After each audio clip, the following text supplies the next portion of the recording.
ஆச்சி மசாலா. எந்த சமையலும் ருசி தேடும் ரகசியம் 20 ரூபாய். சென்னை வேளச்சேரியில் எடப்பாடி கே பழனிசாமி பரப்புரையில் ஈடுபட்டு வருகிறார். பார்க்கலாம். முதலமைச்சர் இருந்த பொழுது அம்மாவுடைய அரசாங்கம் 11 அரசு மருத்துவ ஒரு வருஷத்துல கொண்டாங்க. ஆக அண்ணா திமுக ஆட்சியுடைய திறமை என்னன்னு பாருங்க. அண்ணா திமுக ஆட்சியுடைய நிர்வாகம் சிந்திச்சு பாருங்க.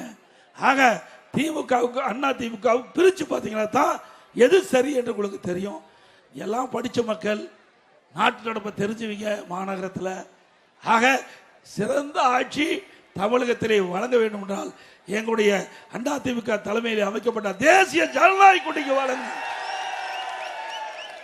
விலைவாசி என்ன? எல்லா பெரும்பாலான மக்கள் விலைக்கு வாங்கி தான் குடும்பம், உணவுப் பொருள் விலைக்கு வாங்கி தான் குடும்பம் நடத்த வேண்டிய நிலை இருக்குது. அரிசி, சாப்பாட்டு அரிசி, பொன்னி அரிசி நீங்க பார்த்தீங்கன்னா பச்சரிசி இன்றைக்கு 1 கிலோ அண்ணா திமுக ஆட்சியில் 40, திமுக ஆட்சியில் 75 ரூபா. பொன்னி புழுங்கல் அரிசி 1 கிலோ அண்ணா திமுக ஆட்சியில் 45 ரூபா, திமுக ஆட்சியில் 75. இட்லி புழுங்கல் அரிசி 1 கிலோ அண்ணா திமுக ஆட்சியில் 30, திமுக ஆட்சியில் 55 ரூபா. கடலை எண்ணெய் எல்லாமே பயன்படுத்துகிறோம். 1 கிலோ அண்ணா திமுக ஆட்சியில் 130 ரூபா, திமுக ஆட்சியில் 200 ரூபா. நல்லெண்ணெய் 1 கிலோ அண்ணா திமுக ஆட்சியில் 250, திமுக ஆட்சியில் 500. துவரம்பருப்பு 1 கிலோ அண்ணா திமுக ஆட்சியில் 74, திமுக ஆட்சியில் 120. உளுத்தம்பருப்பு 1 கிலோ அண்ணா திமுக ஆட்சியில் 79, 120 ரூபா திமுக. இவ்வளவு விலை உயர்ந்தா எப்படி ஏழை மக்கள், நடுத்தர மக்கள் இந்த உணவுப் பொருள் வாங்கி பயன்படுத்த முடியும்? இதை கட்டுப்படுத்துறதுக்கு இந்த அரசாங்கம் எந்த முயற்சி எடுக்கல. பல முறை நான் சட்டமன்றத்தில் பேசினேன், பொதுக்கூட்டத்தில் பேசினேன். இந்த அரசாங்கம் அதுக்கு செவி சாய்க்கல. இதே அனைத்து இந்திய அண்ணா திராவிட முன்னேற்ற கழக அரசு இருக்கின்ற பொழுது இப்படி அத்தியாவசிய உணவுப் பொருட்கள் விலை ஏறுகின்ற பொழுது அதை கட்டுப்படுத்துறது கட்டுப்பாட்டு நிதியம் என்று 100 கோடி தனியாக நான் ஒதுக்கி வச்சிருந்தேன். அதை கூட்டுறவுத்துறையின் மூலமாக எந்த உணவுப் பொருள் விலை ஏறுதோ அந்த உணவுப் பொருள் எந்த மாநிலத்தில் விலை குறைவாக இருக்கின்றதோ அங்க போய் கூட்டுறவுத்துறையின் மூலமாக அதை கொள்முதல் செஞ்சு தமிழ்நாட்டுக்கு கொண்டு வந்து அதை விற்பனை செய்து விலை ஏற்றத்தை தடுத்த அரசாங்கம் அண்ணா திமுக அரசாங்கம். ஆக நான் கிராமத்தில் பிறந்து வளர்ந்தவன், மக்களோடு மக்களாக வாழ்ந்தவன்.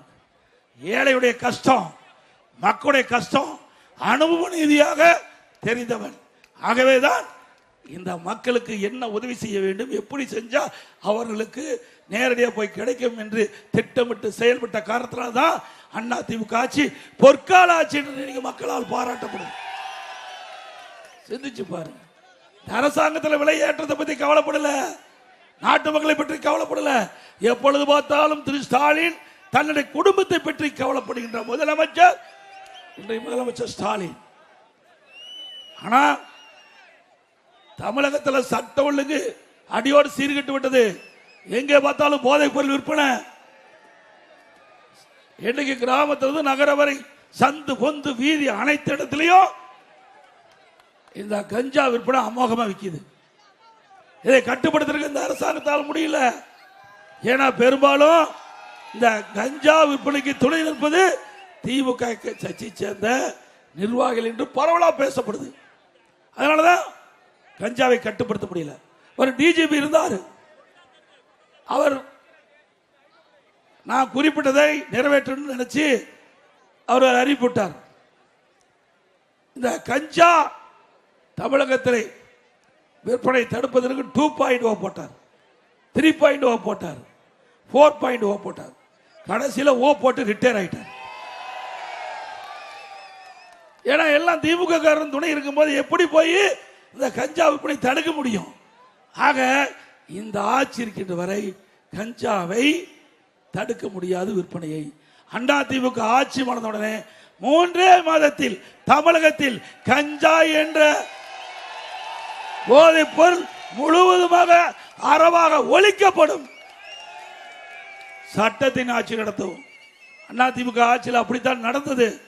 அதனாலதான் போதைப் பொருள் இல்லாத ஒரு மாநிலமா நான் பார்க்க முடிஞ்சது. இன்றைக்கு தமிழகத்தில் போதைப் பொருள் நிறைந்த மாநிலமா இருக்கிற காரணத்தினால நாம் பெற்ற செல்வம் குழந்தைகள் பள்ளிக்கு அனுப்புறோம், கல்லூரிக்கு அனுப்புறோம். அங்க போய் இந்த போதைக்கு அடிமையாகி சீரழியக்கூடிய காட்சி இந்த ஆட்சியிலே பார்க்கப்படுகிறது. இன்னைக்கு சட்டமன்றத்தில் காவல்துறை மானிய கோரிக்கை வந்த பொழுது முதலமைச்சருடைய டிபார்ட்மெண்ட் அவர் அந்த கொள்கை குறிப்பில் தெரிவிச்சிருந்தார். 2022 23 நான் கருதுறேன். பக்கம் 20 2வது பேராளர் சொன்னார், பள்ளிக்கரியில கல்லூரிக்கரியில 2348 பேர் கஞ்சா விற்றதாக கண்டுபிடிக்கப்பட்டது. அப்படின்னா கைது பண்ணுவீங்க 148 பேர், கண்டுபிடிக்கின்றவங்க 2348, கைது செய்யப்பட்ட 148. அப்படின்னா மற்றவர்கள் யாரு? திமுக காரன். அப்புறம் எங்க போய் கஞ்சா ஒழிக்க முடியும்? இப்படிப்பட்ட சட்ட ஒழுங்கு சீர்குலைவில் ஆட்சி, மக்களோட ஆட்சி, மக்களுக்கு எந்த நன்மையும் கிடைக்காத ஆட்சி. இந்த ஆட்சி பொறுத்த வரைக்கும் திரு கருணாநிதி அவர்களும் தான் சரி, திரு ஸ்டாலின் தான் சரி, குடும்ப ஆட்சி நடந்துகிட்டு இருக்கு. 4 அதிகார மையம், ஒரு முதலமைச்சர் தான் தாக்கு பிடிக்க முடியல. திரு ஸ்டாலின் ஒரு முதலமைச்சர், உதயநிதி ஸ்டாலின் ஒரு பக்கம் அதிகாரம், சபரீசன் ஒரு பக்கம், 10க்கு துர்காமா வந்துட்டாங்க. 4 பேர் தமிழகத்தை ஆட்டிப்படுத்தி கொடுக்கிறார்கள். இப்படி அதிகார மையங்கள் ஆட்டிப்படுத்தி கொண்டிருக்கிற காரணத்தினால்தான் இன்றைக்கு மக்களுக்கு இப்படிப்பட்ட துன்பங்கள் நிகழ்ந்து கொண்டிருக்க என்பதை நாம் எண்ணி பார்த்து வருகின்ற சட்டமன்ற தேர்தல் உங்களுடைய தேர்தல், மக்களுடைய தேர்தல். பொன்மனச்செம்மல் புரட்சி தலைவர் எம்ஜிஆர் ஏழைகளுக்காக தோற்றுவித்த கட்சி, மக்களுக்காக தோற்றுவித்த கட்சி. அவர் இருக்கின்ற வரை தமிழகம் ஒரு சொர்க்க பூமியாக மக்களுக்கு தேவையான திட்டங்கள் உடனுக்குடன் கிடைச்சது. அவருடைய மறைவுக்கு பிறகு எவ்வளோ போராட்டத்துக்கு இடையிலே மாண்புமிகு புரட்சி தலைவி அம்மாவர் அந்த பொறுப்பை ஏற்று அந்த இன்னலுக்கும் இடையிலும் தன் உடலை கூட பொருட்படுத்தாமல் நாட்டு மக்களுக்கு தன்னையே அர்ப்பணித்துக் கொண்டு மிக சிறப்பான ஆட்சி கொடுத்த தலைவர்கள் 2 தலைவர்கள், புரட்சி தலைவர் எம்ஜிஆர், புரட்சி தலைவர். 2 தலைவருடைய வழியிலே அம்மாவுடைய அரசு செயல்பட்டது. எவ்வளோ பிரச்சனை இடையில வறட்சி ஒரு பக்கம், புயல் வெள்ளம் ஒரு பக்கம், கொரோனா ஒரு பக்கம், இதையெல்லாம் சமாளித்து இந்தியாவிலேயே திறமையான ஆட்சி தமிழ்நாட்டில் நடைபெற்றது என்ற பெயர் பெறுகின்ற அளவுக்கு திறம்பட ஆட்சி கொடுத்தோம். ஆக இப்படி ஒரு நல்ல ஆட்சி வேண்டும் தமிழகத்தை மலர நம்முடைய வேளச்சேரி சட்டமன்ற தேர்தலிலே நம்முடைய அனைத்து இந்திய அண்ணா திராவிட முன்னேற்ற கழகம் தேசிய ஜனநாயக கூட்டணியின் சார்பாக போட்டியிடுகின்ற வெற்றி வேட்பாளர் அறிவிச்ச அசோக் அவர்களுக்கு 2 சின்னத்திலே வாக்களியுங்கள். நம்முடைய சின்னம் புரட்சி தலைவர் எம்ஜிஆர் சின்னம், அம்மாவின் சின்னம், மக்களின் சின்னம், ஏழையின் சின்னம், தொழிலாளியின் சின்னம், வெற்றி சின்னம். வாக்களிப்பீர் இரட்டலைக்கு.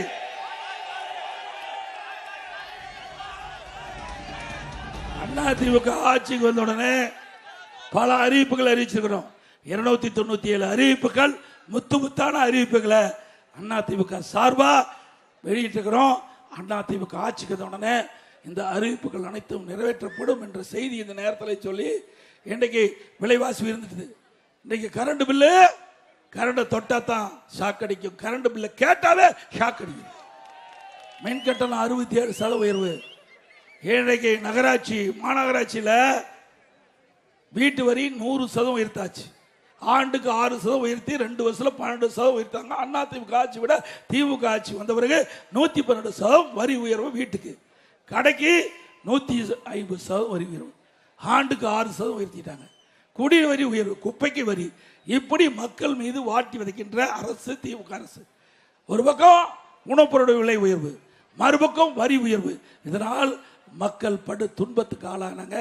அதிலிருந்து அவர்களை மீட்டெடுப்பதற்காக அதிமுக அரசு வந்த உடனே எல்லா குடும்ப அட்டைக்கும் அவருடைய குடும்ப தலைவின் பேரிலே நேரடியாக வங்கியிலே 10,000 ரூபாய் சிறப்பு தொகை வாங்கப்படும். சிறப்பு உதவி தொகை அவர் வங்கி கணக்கிலே செலுத்தப்படும்.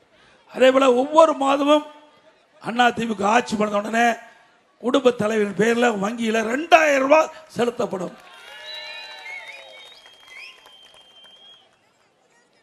அதோட எல்லா குடும்ப அட்டைக்கும் விலை இல்லாமல் ஃப்ரிட்ஜ் வழங்கப்படும். வேலைக்கு செல்லும் மகளிர் குறிப்பிட்ட நேரத்துக்கு வேலைக்கு போகணும், பணி முடிஞ்சு வீடு திரும்ப போகணும். அந்த பெண்களுக்கு அம்மா இருசக்கர வாங்கணும், 5 லட்சம் பேருக்கு கொடுக்கப்படும். ஒவ்வொரு அம்மா இருசக்கர வாகனத்துக்கு 25,000 மானியம் வழங்கப்படும். ஒவ்வொரு ஆண்டும் ஒரு குடும்பத்திற்கு 3 கேஸ் சிலிண்டர் விலை இல்லாமல் வழங்கப்படும். ஆண்கள் தான் நகர பேருந்துல கட்டணம்லாம் பயணம் செய்கிறாங்க. இனி சரி பெண்கள் தான் நகர பேருந்தில் கட்டணம்லாம் பயணம் செய்கிறாங்க. அதிமுக ஆட்சி மனதோட ஆண்களும் நகர பேருந்தில் கட்டணம் இல்லாமல் பயணம் செய்யும். அதோட ஒவ்வொரு தைப்பொங்கல் என்றும் பொங்கல் தொகுப்பு கொடுக்கிறோம். இனி அந்த பொங்கல் தொகுப்போடு 1000 ரூபாய் உதவித்தொகை வழங்க பொங்கல் பரிசு கொடுக்கப்படும். நம்முடைய தாய்மார்கள் தீபாவளி பண்டிகை மகிழ்ச்சியோடு கொண்டாடுவதற்கு ஒவ்வொரு தீபாவளி என்றும் பட்டு புடவை வழங்கப்படும். தாய்மார் படித்த இளைஞர்கள் அவர்கள் பட்டப்படிப்பை பிடிச்சி வேலை வாய்ப்பில் பதிவு செஞ்சு வேலை கிடைக்காம இருந்தால் வேலை கிடைக்கின்ற வரை அந்த பட்டப்படி படித்த மாணவர்களுக்கு 2000 ரூபாய் மாதந்தோறும் வழங்கப்படும். +2 வரை படிச்சிருந்தா 1000 ரூபாய் வழங்கப்படும். அதோட ரேஷன் கடையில் அரிசி கொடுத்துட்டு இருக்காங்க, தரமான அரிசி இல்லை. இனி அதிமுக ஆட்சிக்கு வந்த உடனே கடையில் எப்படி தரமான அரிசி கிடைக்குதோ அதே மாதிரி தரமான அரிசி ரேஷன் கடையில் வழங்கப்படும். எவ்வளவு செலவானாலும் பரவாயில்ல, இனி ஏழை மக்களுக்கு தேவையான உதவிகளை செய்ய வேண்டியதுதான் எங்களுடைய தலையாய கடமை. அதுதான் எங்களுடைய தலைவர்கள் கண்ட கனவை நனவாக்கின்ற விதமாக ரேஷன் கடையில் வழங்குகின்ற அரிசி தரமான அரிசி, கடையில் வாங்குகின்ற அரிசியை விட தரம் இருக்கும். அதே போல ரேஷன் கடையில் விலையில்லா பருப்பு வழங்கப்படும், விலையில்லா சமையல் எண்ணெய். வேளச்சேரி சட்டமன்ற தொகுதியில் களம் காணும் அதிமுக வேட்பாளர் அசோக்குக்கு ஆதரவாக வாக்கு சேகரித்திருக்கிறார். அதிமுக பொதுச் செயலாளர் எடப்பாடி பழனிசாமி திமுக அரசு மீதான அடுக்கடுக்கான குற்றச்சாட்டுகளை முன்வைத்து பேசியிருக்கிறார். அதிமுக ஆட்சிக்கு வந்தவுடன் இந்த குறைகள் எல்லாம் சீர் செய்யப்படும் என்றும் அவர் வாக்குறுதி அளித்திருக்கிறார். எந்த சமையலும் ருசி தேடும் ரகசியம் 20 ரூபாய்.